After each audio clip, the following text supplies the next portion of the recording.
When did you start writing, and when did you decide that you were going to start taking it seriously professionally? I think I wrote my first script in 95.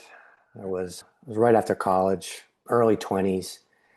I did what you just said, just dive right in and write bad scripts because the first three to four, maybe five scripts I wrote were just terrible. I read a lot of books and I went to seminars, but I didn't go to film school. I thought I could figure it out on my own. And as many books as I read and as many seminars as I went to, it wasn't as helpful as intensely studying the movies I loved and trying to break down the engineering of a really good script. Sure. In those days, pre-internet, it wasn't as easy to get a hold of a script, but I was living in LA at the time, so it wasn't impossible. But I would just find the movies I loved and I would dive in and break them down, watch them over and over, really formulate the three act structure, where the breaks are, where the twists are, where the expectations are raised and then disappointed, Yeah. all those sort of dynamics, breaking those down. And then I tried to do the same and I failed a lot. I'm still failing, but I did get better. And I did get people to notice what I wrote. And I did get agents to sort of take notice and return my call. I guess I got my first agent in the late 90s. So that was like 7 years maybe after I wrote my first script. Okay. But it was a small agent, really small. I'm now with Gersh, and I didn't get them until early 2000s. So that So was 10 years. I spoke with the first interview I did from the Blacklist was Will Lowell. He's with Gersh.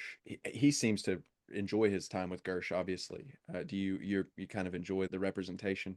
It's pretty I helpful. do, yeah. I've had my feature agent, Eric Garfinkel, I've been with the whole time, and he's just a great guy. He's just really accessible, really down to earth, really not Hollywood, I guess, Yeah. is the best way I could compliment him. My longtime TV agent retired fairly recently, Jack Deitman. So I have a newer TV agent, but I'm really happy with Kirsch and Eric works really hard. I also have had the same manager, Rich Freeman, who began as my agent when he was at Paradigm, Okay. and he soon left Paradigm and became a manager. So I sort of went with him and migrated to Gersh as Very an cool. agency. Listening to what you're saying, those early years, you can say it's like those first 5 years, you haven't even really turned that first stone. For myself personally, I am just now at 34 getting to where I think I can write a good script. And being in Alabama, it's so difficult because there's no industry presence. And so I have to do these things. I think that leads me to that. The next question for you was, how did you develop that relationship? I know obviously geographically it's a little easier, but what were those steps like with that first script that got some interest your way? It was so random in many ways. I don't want to make it seem like it was designed because so much of it was just pure luck. Yeah. How it happened was I had a friend who gave my script to a producer who gave my script to a manager. And all these people were pretty small time. They were about on the same level as me. They were pretty much just aspiring in their crafts. And just through a series of three different people, it managed to get to a big producer. Okay. And I mean, I won't bore you with the details, but No, no, it's fine. it really was random Yeah. in the way that it happened. Somebody happened to be a friend with a friend, and it got to a big producer. And this big producer liked it, the script that I wrote, but thought it was weird and small. And he only did big commercials, not exclusively, but primarily. I mean, he was a Yeah. studio producer, and I mean, the guy was my age at the time, which was crazy because he was so successful. And he's still hugely successful. But he mostly makes big movies. And he's like, I like the writing because it's weird and it's different and it makes me turn the page. Yeah. And there's no way I or anyone I know would ever make this script, but I am interested to hear what else he's got. Okay. And based on that, I wrote a commercial comedy just based on his like of it. And at the time, one of my favorite movies was When Harry Met Sally. Okay. And like I was talking about, I had just been breaking down that script. The structure, yeah. Yeah, like piece by piece by piece, and just watching it over and over. It's a little obsessive, but it Okay. almost feels like you have to be. Yeah. Because those movies that I love, those movies that I'm fascinated by, and we'll get into Michael Clayton later because I read that on your page because I love that movie so much. Yes. That applies more than any script. But at the time, When Harry Met Sally, I was fascinated by how the script was commercial and not commercial, and how it was so unorthodox in its commercial appeal. And that's what I wanted to do. Yeah. I wanted to write weird, quirky movies, but I wanted them to reach a wide audience. Sure. And so I wrote a spec script based on that, and I gave it to him. I got to this producer who now, because of the previous one, was like, send me whatever you have. I didn't have an agent at the time. I didn't have a manager. I had nothing. I just had this basic connection with him. So I got him this script, and he's like, I like it, but there's a lot I want to change. So he optioned the script. It was the first option I'd ever had. And we embarked upon, I don't know, 2 years of development until it became an even more commercial film, and it became Wedlocked, which they purchased, and the studio got behind. It was Paramount at the time, and they got Meg Ryan and Richard Gere attached to star. Adrian Noble was attached to direct, who was the head of the Royal Shakespeare Company at the time. Okay. So it was this huge thing, and I was on my way. I had agents calling me who I wasn't even like. Can you imagine like an agent who you've never sent something to calling you? I'm like, how does that happen? Yeah. Yeah. But it was happening, and I'm like, damn, this is my ticket. But then Meg Ryan decided she wanted to be a drama actress. She didn't say no to the film. She's like, I'm just going to do a drama, and then I'll come back to this. And Gotcha. she did a drama, which I think was Against the Cut, that Jane Campion movie.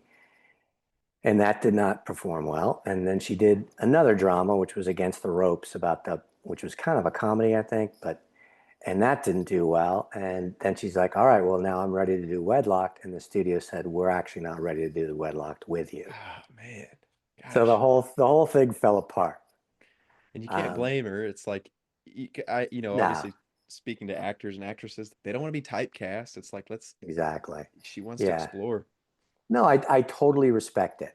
Yeah. She's an artist, and she was completely pinholed into being romantic comedy because she did it so well, and Mhm. because all of her comedies had performed so well at the box office that studios were ready to, give her tens of millions of dollars to do more romantic comedies. But she's like, no, I want to expand my work as an artist, and I respect it, but it meant my movie died. And we tried to do it with other actresses, but the studio just kind of moved on.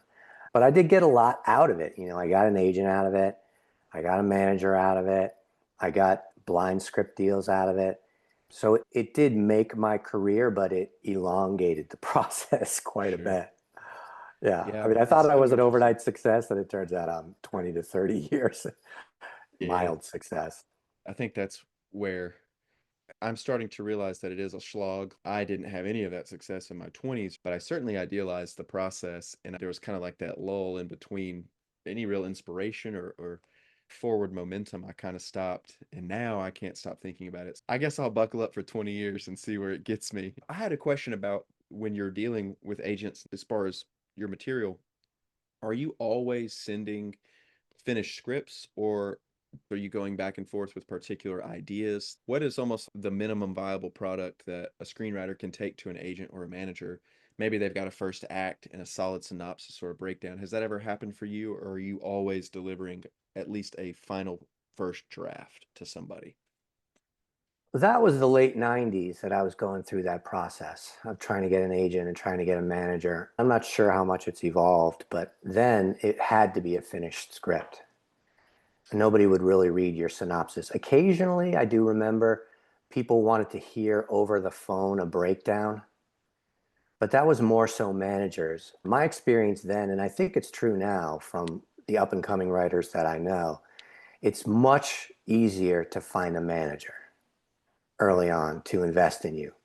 Managers tend to have less clients and are more hands-on and are more involved with developing you from A to Z. Okay. Whereas agents, at least the good ones, the big ones, even relatively big ones, if they're successful, they have a lot of clients. And it's actually evolved to the point now, it didn't used to be like this in the late 90s when I was doing this, but it's evolved now where an agent really prefers just to talk to your manager. Okay. There's not way with Eric Garfinkel, I mean, he's so hands-on. It's, he's just a really cool, but I know in general, like I know writers who are represented at CAA and WME, and they'll tell me my agent won't even take my call. They'll only take a call from my manager. Okay. So they sort of prefer the manager being the middleman or middlewoman, as the case may be. So when I do talk to up and coming writers or aspiring screenwriters, my advice is always go out to managers Okay. and try to look for a manager who is not with a huge company, because there are some huge management companies now that are also production companies. I mean, my manager is with a production company as well, but it's smaller.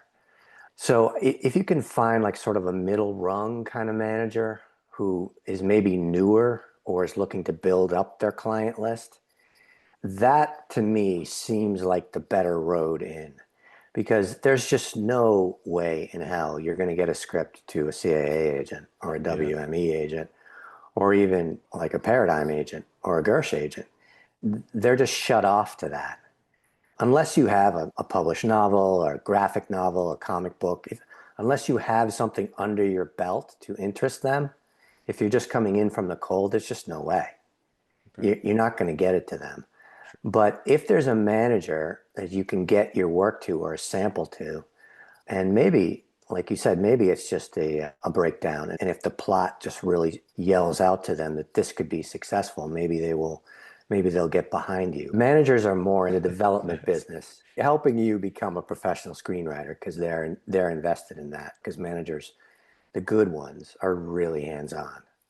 They will develop a script with you. My manager likes it when I bring him just a raw idea and he Yeah. gets to have input. It'd be nice to be in that situation where you send some samples. That way, no one's wasting a ton of time and say, here's my style. Looking at Eli Webb, for instance, I'm sure your style has changed. But one thing I liked about that script was when I got into it, I finished it up last night. You did a really good job of pretty much setting the stage with very little blocking and then laying out the conflict through the dialogue. And it moved really quickly.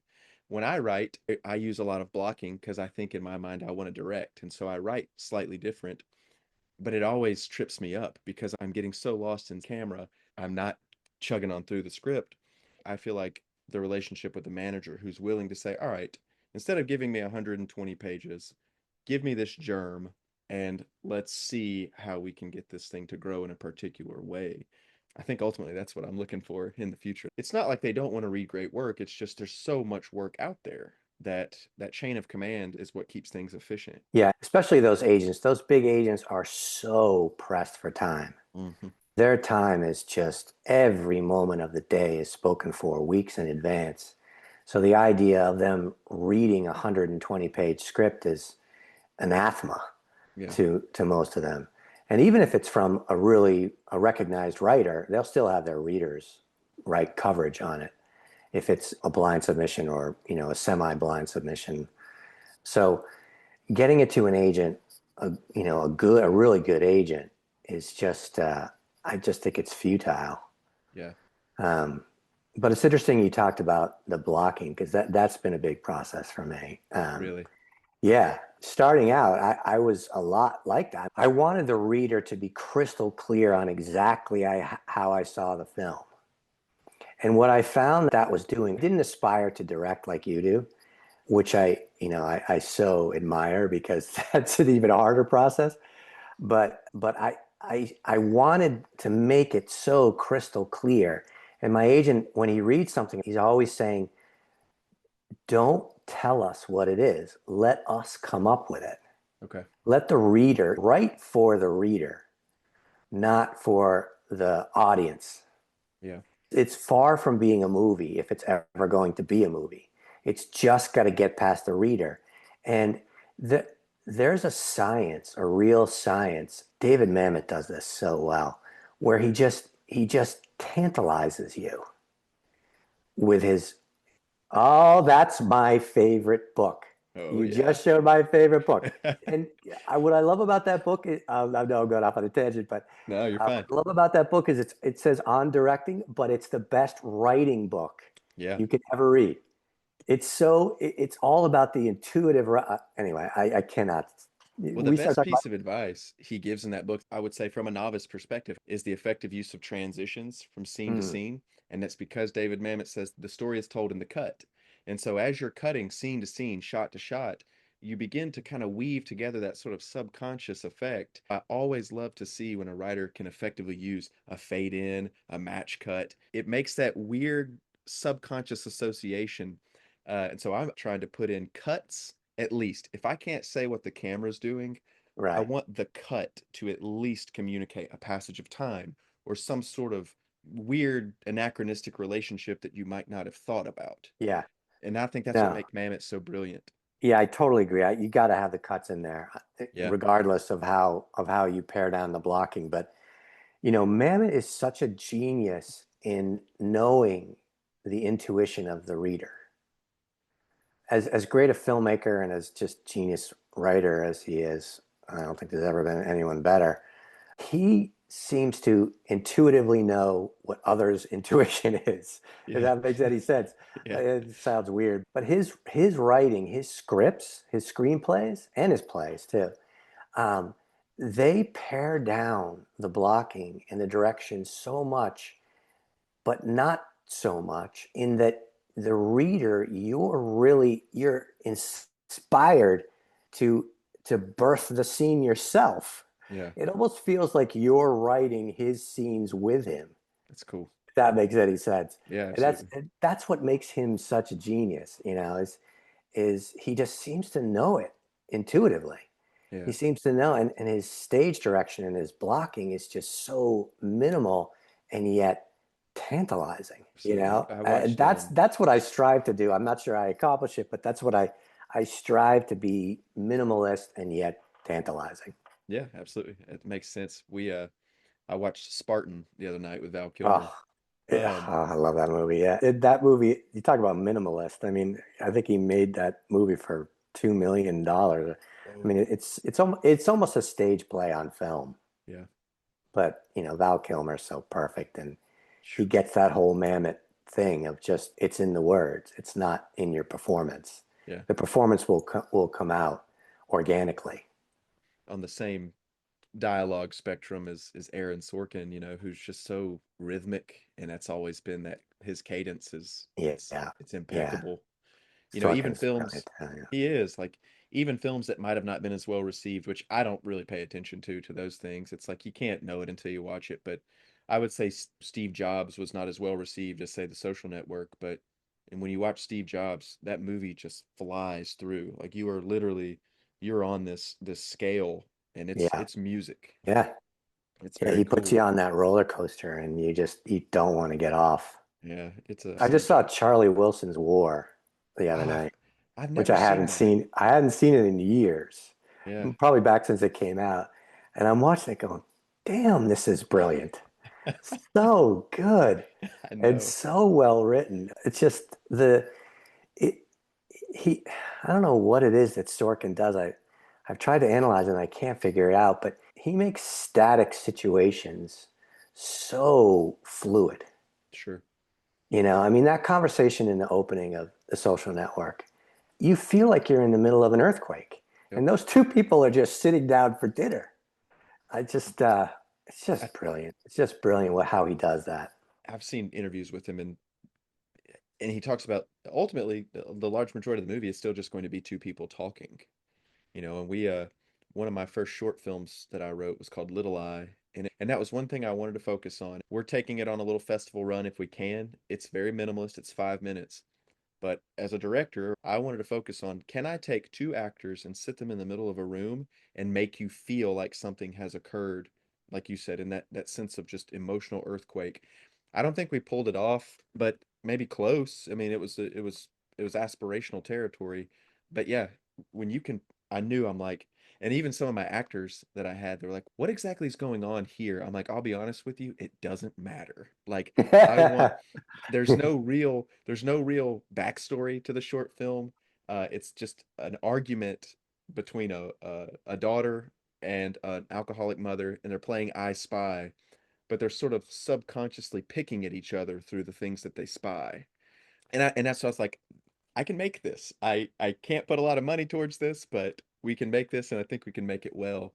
And it was probably inspired by not The Social Network, but the scene in Steve Jobs where the two Steves are getting into an argument before they go out to present a new product. And he's beating on his chest with his finger, and they hardly move.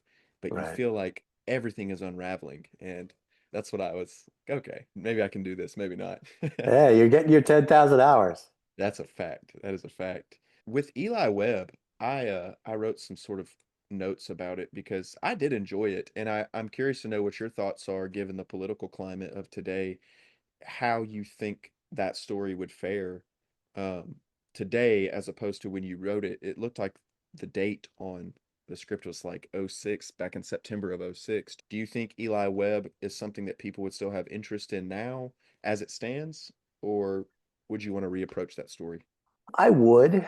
It would need quite a bit of adapting, modernizing. It's Mm, pretty antiquated. Um, Technology excels at such a rate now that you're out of date in 5 years, and your references, they feel like they're from the 80s when they're only 10 years ago. yeah, But yeah, I mean, the whole thing depends on talk radio, the entire story. It also depends on the adult film industry and what it was in the early 2000s, both of which are radically different today. I mean, there is no talk radio anymore. There's podcasters. There's a hmm, zillion podcasters. So I do think that part of it is pretty easily adaptable. I think if you make the main character a podcaster instead of a Rush Limbaugh wannabe, yeah, you make him a Charlie Kirk wannabe. yep, And and then as far as the retired porn star is trying to live a normal life, it's her life is more affected by would be more affected today by the internet than it was back in 2006, sure, where it was still sort of the DVD era. Um, so that kind of world has changed, and her anonymity, I think, would be even more destroyed by today's climate than it would back then. I think her chances at anonymity, which is all she wants, um, which are destroyed in the script because of the climate, would be even more destroyed because of today's climate, particularly in the porn industry. So I do think that the script is adaptable. A lot of people liked it back then, but nobody has contacted me since then to sure, adapt it. I kind of was hoping, I had a pretty decent sized director attached to direct that. Great guy, and and he has done other work, so I was kind of hoping he would sort of call me out of the blue and be like, "Hey, have you thought about?" But he hasn't. And my manager, who was my agent at the time that I wrote that script, he was a huge champion of that script, and yeah. he's never talked about adapting it. But I do think there's potential there. I do too. I look at some of those conservative and liberal pundits, they're competing with so many different narratives, and they're all this sort of alt media space, but it's almost like they behave worse than the legacy media that they claim to stand against because they Yeah, use so many manipulative tactics to get your attention. yeah, I never had to turn on the news and worry about a thumbnail that says Charlie Kirk obliterates Sam's, you know what I mean? Like all yeah, that really inflammatory language, like they're just deliberately trying to be assholes to each other. yeah. It's divided us. It's part of the reason we're more divided today than I think we've ever been, and I think that would be an interesting thing to investigate in film For about sure. how your whole world is conflict. Hmm. You're creating, stoking, building, advertising, you're going to get more views. If you're Charlie Kirk destroyed, if you have that headline, you're going to get more views, and more views means more money. It's just these guys are just paid by how many people watch them. So they will do anything it takes. Anything, guys and girls, I shouldn't say guys. They will do anything it takes Yeah, and say anything, no matter how inflammatory or incendiary it may be. They don't care. They just want as many eyeballs as possible because that raises their profit margin. It's completely mercenary now with the internet. I mean, as bad as the talk radio era was, it was better in many ways yeah, because it didn't depend on, I mean, of course, they had to have a bigger audience, but it wasn't immediately transactional, sure. in the way that these advertisers on these sites are just like, oh, you got this many views, okay, we'll pay you this much more. It's instantaneous profit to these guys. Yeah. I think that there definitely is opportunities to sort of rebuild the space, and I think Eli Webb is. I think people should take that serious. Just coming from a 34-year-old who is in the trenches in terms of the way those narratives are structured every single day, I Yeah. think Eli Webb could be very relevant, depending on what you ultimately build that dynamic around. No, I think you're right. I think I and I think the podcast industry, political podcast industry, is such today that you could anchor your story more on that, Sure. and you could use symbolism more effectively, I think, because of how pervasive the political podcast industry has become, Mhm. as opposed to back when I wrote it, when it was more about talk radio, which was sort of a small kind of niche industry, niche culture, really. I mean, it was hugely profitable, but niche compared to what it is today, which is the primary media outlet, it Mhm. seems. So I do think it's a bigger hook to hang your coat on now Yeah. than it was in '06. I wonder too for the character of Kendra, because now we've got things like OnlyFans where you've got such a strange bifurcation where in some sense you would think that somebody might want to be anonymous, but then there's also this side of culture now where OnlyFans is, by and large, it's become an accepted thing. It's certainly contentious, but it's become far more accepted. Where porn was always that kind of backdoor sort of, it was a sneaky part of our culture. And now it's like right there in the forefront. And you almost wonder if that would change the dynamic of Kendra's relationship to that industry at all. There's so many different ways that you could Yeah, tackle that relationship between her and her father. I hadn't considered the OnlyFans angle because I mean, it's true too in porn, but it's probably even more so in OnlyFans. I guess OnlyFans is a branch of porn. I'm not sure, but the lack of anonymity is the point. It's what these women are going for. They're going for universal notoriety. And the way I wrote the script was, Kendra wanted notoriety when she was a porn star, but then when she wanted a normal life, she expected it to disappear, and that was a completely naive expectation. Yeah. And she suffered from her naivete. And I think give the OnlyFans connection, I think that there's a possibility there to make that an even richer discovery for her. Yeah. You know, if she's in OnlyFans and has a massive following or massive number of subscriptions, I'm not even sure what they Yeah. term. I don't either. My knowledge of OnlyFans is a tad limited. Yeah. Not judging, No, for sure. It's but just, yeah, I'm not sure. And it almost seems like you're in there for the notoriety, and yeah. because you understand going in that anonymity is then impossible. And what happens to the women who do want anonymity? But can they? Mm. I'm not sure. I don't think they could. I don't, or at least I think that transition would be even more difficult than it was in '06. Yeah. But that was the character of Kendra was based on a woman that I knew back then who was trying to have a normal life. That's, And it was a major struggle for her. I mean, she couldn't go to the grocery store wow. without somebody recognizing her and expecting her to be that woman that she was on film. Yeah. And God. yeah, the audience for porn just objectifies you to the point that they won't allow you to be a human being in Yeah. so And many ways.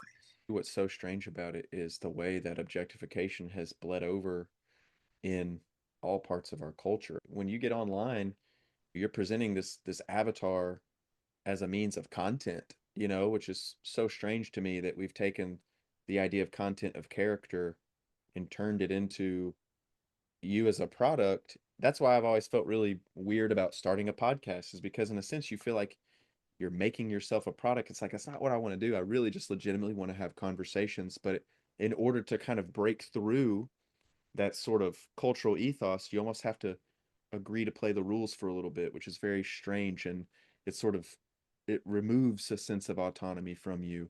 And it's very weird. I mean, my kids, they don't know anything about value theory. They don't know anything about what makes value other than they see something on a shelf and they want it. And it seems like as a parent, I'm struggling every single day to tell my kids, you might want those toys, but that same frame of reference does not apply to the people in your life. They're not things that you purchase and transact in and throw away and expect to put on airs for you. It's something strange. So weird and damaging. When people become universally inanimate, then what happens to our humanity as a whole? What happens to empathy when human beings are just two-dimensional images on a screen? For Eli Webb, that really might just be that philosophical question that would give it life. That's a question people will be asking for the next 15, 20 years. And I think Yeah, that you could certainly just kind of put that on a sticky note and say, this is the question I want to answer with Eli yeah. Webb, talking about the character of Eli Webb. For one, I love the fact that his name is Lie and Webb. We just kind of construct this web of lies, his perfect name, and not even his. And Right.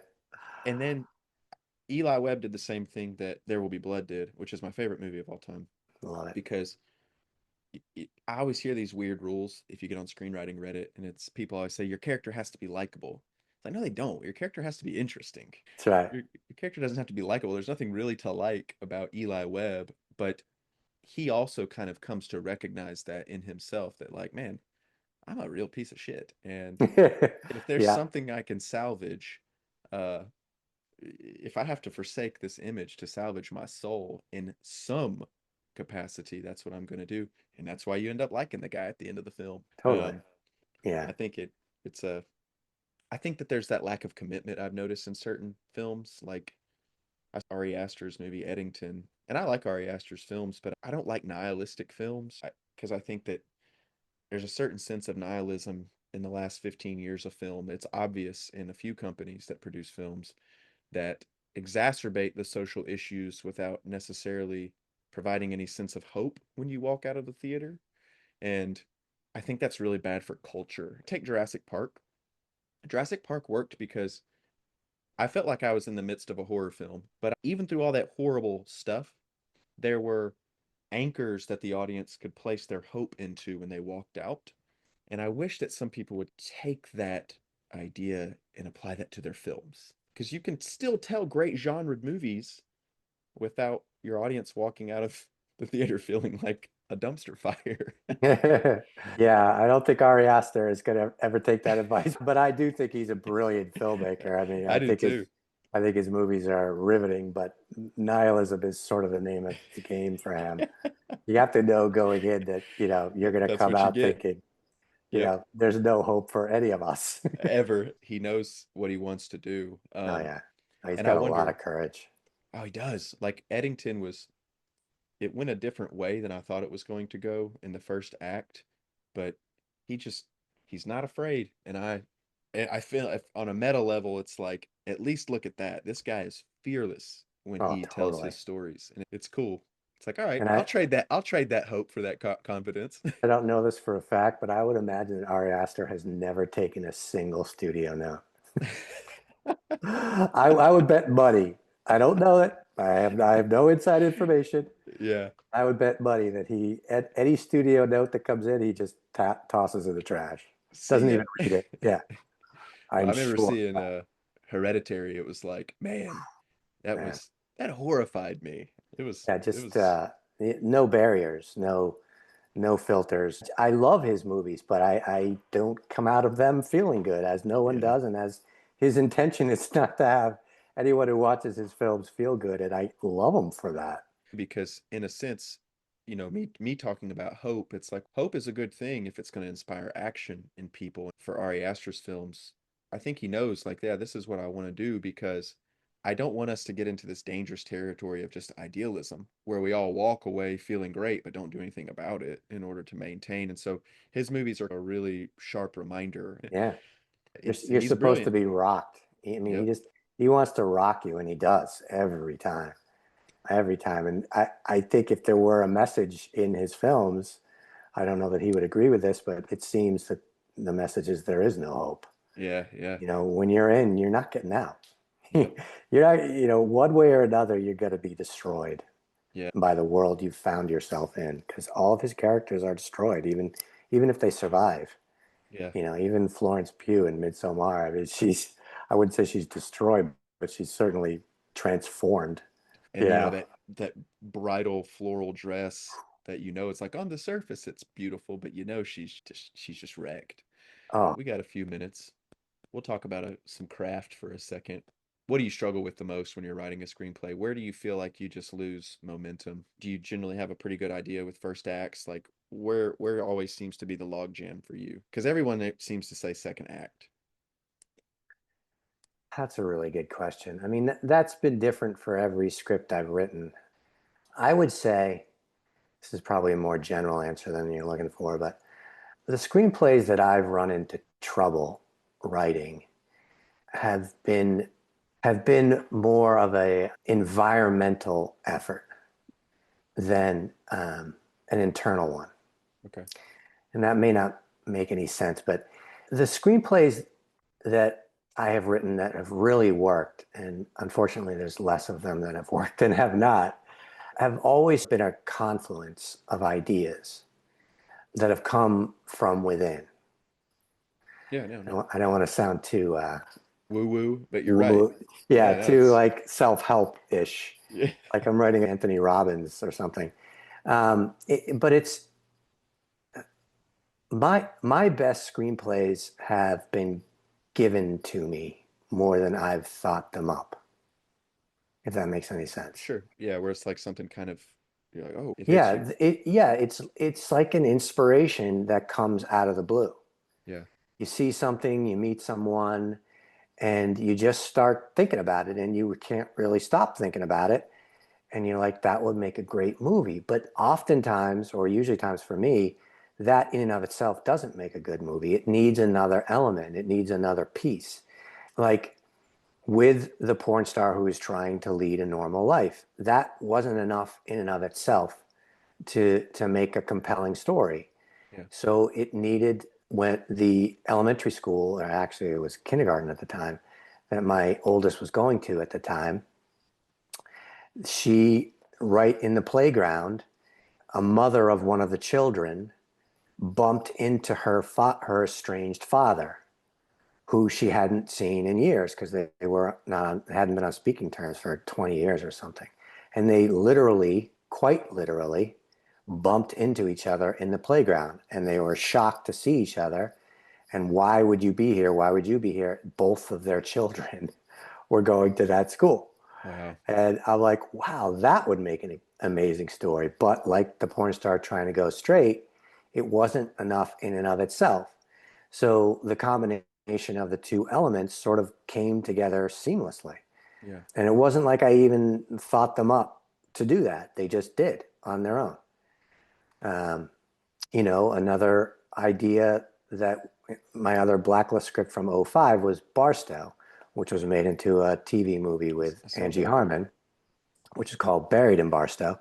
That was based on my own experience living with a woman in Palmdale who turned out to have a long criminal background. Oh, wow. But, that whole story in and of itself didn't make for a compelling story by itself. It needed another element. And the other element was the guy coming into the diner who's actually like a double agent. Yeah. I don't want to bore you with the specifics, but it's basically two separate movies combined Yeah. to make one. And I guess my central point is that they came together organically. I didn't set out to think of them as two combined storylines. Okay. They just sort of came together organically. That's good to know because, like you said, without sounding too woo-woo, it does sort of feel like a spiritual experience where like something just kind of happens. And I've noticed that where I don't sit down and brainstorm ideas. I just can't do it. It seems disingenuous. It's like just study the world and let it come to you. Yeah, yeah, it's in the Mammoth book. It's one of the things he talks about is, and I'm paraphrasing. I don't remember the exact words, but something to the effect of setting up the climate for inspiration. Yeah. That that the brilliance doesn't come out of your ideas; it comes out of the environment you've created, and it's so true. The best discoveries seem to be by accident. For sure. They seem to just, you didn't anticipate them coming. You didn't anticipate this plot twist or this little piece of the story, but you were in a place that you were open to that inspiration. You Yeah. were open to that coming to you almost out of the blue. And I think that's when it really works. When it Yeah. really works, it's like you're taking dictation. That's cool. You're not really creating. You're getting this inspiration from God knows where, Yeah. and it's just but you've created that sort of hive in order to get it, in order for it to come through. And I make it sound like it's an easy process, and it's not. Yeah. And in many ways, that process comes by accident. So it's way more times than not. I've tried to force an idea and force a plot line. And when I worked on staff for a TV show, and it was like just forcing. And we had some great writers on that show, but it was like we're not creating the structure or the climate to be inspired Yeah. by what we're doing here. And it's not the writer's fault, it's just the fault of the structure. Yeah. And so creating that, and I have been fortunate to have created that on some some instances where it just flies and it just takes off, and it's like, wow, where did Yeah. that come from? Thank you, whoever's given that to me. Yeah. Wherever You you know, are. yeah, exactly. And it just clicks. Yeah. I'm certainly learning that there's just no easy path. Generally, when I'm pretty waterlogged, I just start reading stuff. You need grist for the mill, like you can't force something out of nothing. And so I just start reading a bunch of things. And eventually I'll get a good night's sleep or go on a walk and it's hit me. Yeah. So Oh, I can't uh tell you how many times a good idea has come to me like in the middle of the night. yeah. Where I'll just be banging my head against the wall all day trying to come up with something. Nothing's coming. And in the middle of the night, it's like, oh wow, she should just have one arm. That opens up the whole story. It's The something simple that's stuff. so weird. It's so Yeah. the way those things happen, I just have no idea. Well, you've got the Mongoose. I've seen that and coming, which is really cool. How's that going? It's great. They're done. I mean, they're editing. It's, I've seen the rough cut. It looks good. It looks really good. it's It's exciting. a first-time director, Mark Vanslow, who's been a stunt coordinator and second unit director for years. But this is his first time in the captain's chair. Wow, that's cool. But he's great. He was wonderful to work with. He was super generous, super, embracing of the creative process. And he loved the symbolism of the script, embraced it, didn't shy Awesome. away from it. I've had a great time. We'll see. I mean, hopefully it'll be out by the end of the year, or more likely next year. So we'll see. I'll go around all my friends. I know the guy that wrote that. Yes, you do. Yes, you Well, do. hey, I appreciate this. This was fun. It was fun. It You was know, I fun. I try to keep these things really informal. I don't want to grill any writers. I've got a few other people lined up next week. Also blacklist writers. I'm leaning on blacklist writers. So if you know anybody that you want to send my way, that'd be open to I might.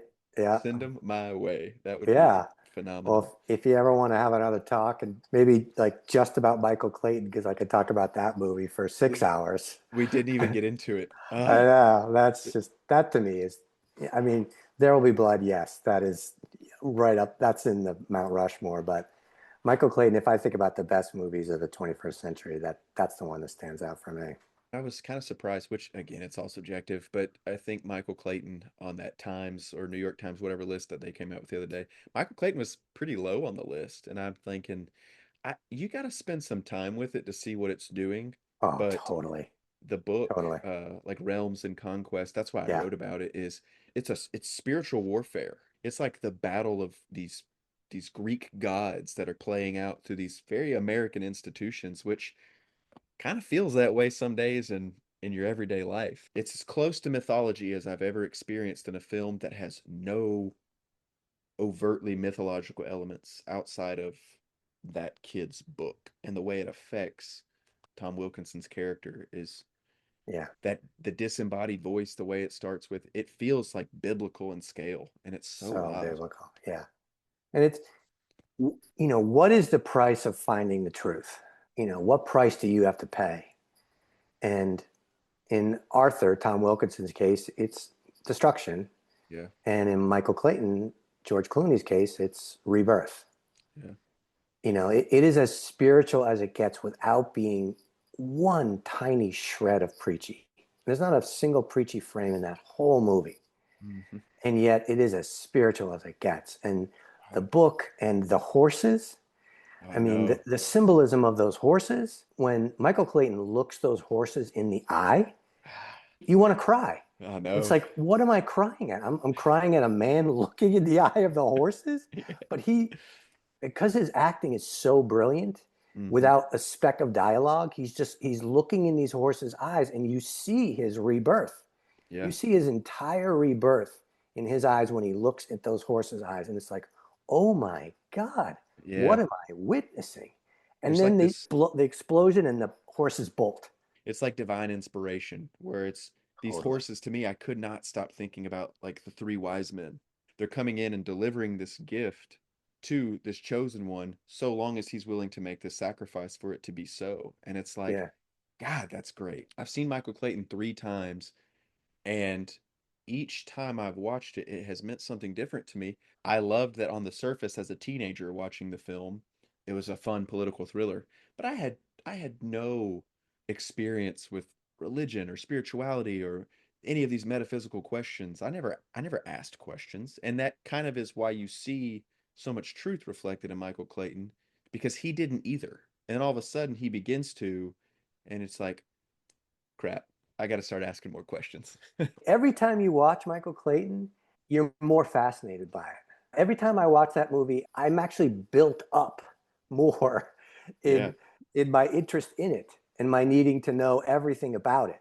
I mean, that scene with the horses, there's so many subtleties in Clooney's reactions to that horse. And when the explosion goes off, as shocking and amazed that he is that his car, his $200,000 Mercedes just blew up to smithereens, he's yeah, also still interested in the horses. yeah, So he's like he's watching his car like what the hell just happened, and then he's watching the horses flee full speed in the opposite direction. yeah, And it's the whole dichotomy of rebirth yeah, is right there. Is you're torn on these both sides. I can never go back. yep, I can't go that way. I can't go that way. I have to be reborn yeah. It's perfect. And completely. and then he's tossing his license. It's like there goes the old me. Yeah, I'm I'm gone. gone. I've I shed this skin. I will never exist as I did before. Oh And man. and then the ending in the taxi cab where there's just no dialogue. Yeah. He just tells the taxi driver, Just drive. It's and the like look on his I'm face and the transformation, like it, you can't really tell what he's feeling, but he's completely relieved, yep. and he's so embracing his rebirth. Yeah, he's It's not like like charting this new course. He's just nope, I I'm don't know where I'm going, but I know I'm going. yep. You Oh know, man, it's so, and I've always loved like looking at the way Gilroy built the character of Clayton. He doesn't own his house. He's lost his business. His car is a lease. He literally has yeah, no sense of ownership in this world, and his character hinges on that lack of ownership where yeah. it's like I'm a slave to this system. And this He's one of the is mercenaries in Realm and Conquest. yep. And It's so, so as was great. Arthur, Tom Wilkinson. Yep. And one of them dies, and one of them is reborn. And when Arthur strips down naked, it's like, hey, this is the naked truth. It's perfect in my opinion. It's a Oh yeah, perfect movie. Yeah, it is. It is absolutely it's flawless It really from is. the first frame to the last. It's completely flawless, and it's a perfect example of what Mamet talks about with directing actors. It's don't perform, don't be anything that's not on the page. Yeah, Just be the character, and the performance will be born out of that. sure. I mean, the acting in Michael Clayton is as good as it gets in any film you will ever see. And these actors aren't acting for 1 second. Yeah. They're just in the moment of the character. And Michael Clayton, the way that character is written, there's so many booby traps for an actor. He's Mhm. depressed from the moment you first see him until just before the very climax. He is a model of depression, and Yeah. a lesser actor would have played that at such low energy and sullen and uninteresting. Hmm. But George Clooney plays active, Yeah. Well, it's because you depression. think, yeah, it's like because when you think like when you hear depression on the surface, what you're thinking of an actor who might be trying to overcompensate, they might be thinking about how I can portray the depression. It's like, no, you're portraying how you're pretending it's not there. Like, Right. don't, Yeah, you're you're not, fighting it. Your that's it. fight against that depression Yep. becomes what's active about you. Yep. You become a warrior against your own depression. And that's so interesting to watch Yeah, when it's really pulled off, like George Clooney did. he does. I And he's mean, so it's just expressive. seamless, so expressive Yeah. without being an actor. Yep. Every expression is natural, and every little micro expression is just like, Yeah. whoa, whoa, what's happening? I mean, See, just brilliant. I'm so glad you pick. I mean, obviously people pick up on these things, but it's so nice to talk about it because I I I did this the other day too with In the Heat of the Night, what came out Saw 58 that. years ago. Yeah, the And Christology holy of Tibbs. cow. Yeah, Holy cow. Like I yeah, had seen In the Heat of the Night. I bought it on Blu-ray 10 years ago. That movie is similar to Michael Clayton in the sense that, like, for instance, when the police officer is spying on the young woman through the window who's walking around the house naked, I didn't notice this until I started looking through the screenshots of the film, but there is a small piece of scripture in the top right corner. really. Didn't I never notice it. I noticed was that. like, holy cow. I haven't seen it in years, but I have seen it multiple times, and I've always loved it. Oh man, Yeah, just and that's I another. did pick up on the Christology of Yeah. Tibbs. I thought that was really good at your post on Instagram because I started. he is He, Christ. he is. He's like, I'm coming to redeem this, Yeah, and you're not gonna like it, but this right. is what it's gonna be. Like And this the is the whole movie, uncomfortable he truth. operates on a higher plane than everyone Yes. around him. Yes. And everyone around him, as prejudiced as they are, they come to honor that. Yep. They eventually put their prejudices aside to recognize that this is Christ, This guy who is is who telling us how to he's. be in the world. Yeah, and it's so awesome. I looked at the I couldn't help but think about biblically the idea of Gehenna in Old Jerusalem where they would burn trash and because in the Bible there's comparisons of hell to Gehenna. The idea that the spiritual torment you suffer from not knowing the truth is going to be like burning eternally in a trash pit. Oh, And wow. he drives through the dump of the town and there's these small little fires almost like he's going through the inferno and it's beautiful symbolism. Why are they burning trash? It's separating the wheat from the tare. That's good. And, I missed that completely. movies like that are what I'm really interested in is Oh, yeah. on the surface here's your genre, but on the bottom of this here's some good It goes way deeper. big time. So Eli Yeah. Webb can be that movie. Oh, thank you. I appreciate that. Hey, it can. So It's nice of you to say, Trey. I appreciate it. I appreciated this talk. I really thank you for giving me your time.